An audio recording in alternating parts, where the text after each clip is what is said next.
Alright mga master, so welcome back ulit sa ating YouTube channel. So today, bali ginawa kanina ni Foreman is aking nasa narito niya yung para sa trusses natin.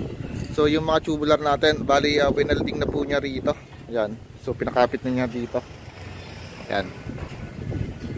So ngayon, baba tayo.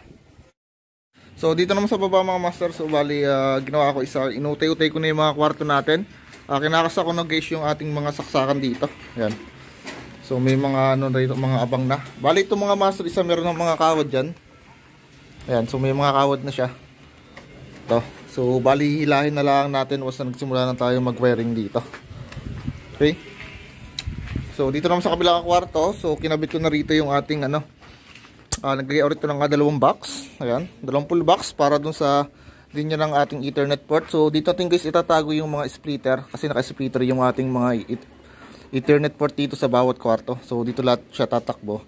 Then sa CCTV natin, so naglagay na ako dito ng long elbow. So diyan lang natin siya ilalagay. So nakapatong lang yata yun sa ano, sa divider natin or ipipix na lang natin sa wall yung ating DVR natin. Yan. Baba naman.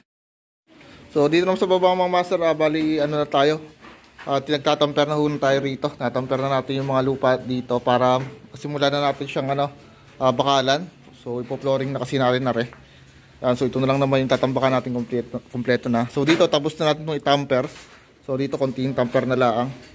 Then natin sa septic tank natin. So kinasan na natin dito yung ating sewer line. So okay na. Yan. May bangati na siya. Yan. So tsaka yung main line natin. Bali dun tumakbo. So tinabunan na rin natin siya yan. So ito ano na lang are. Tutubuhan na lang yan dito sa CR. So pahuli na are. Yan. So yun lang.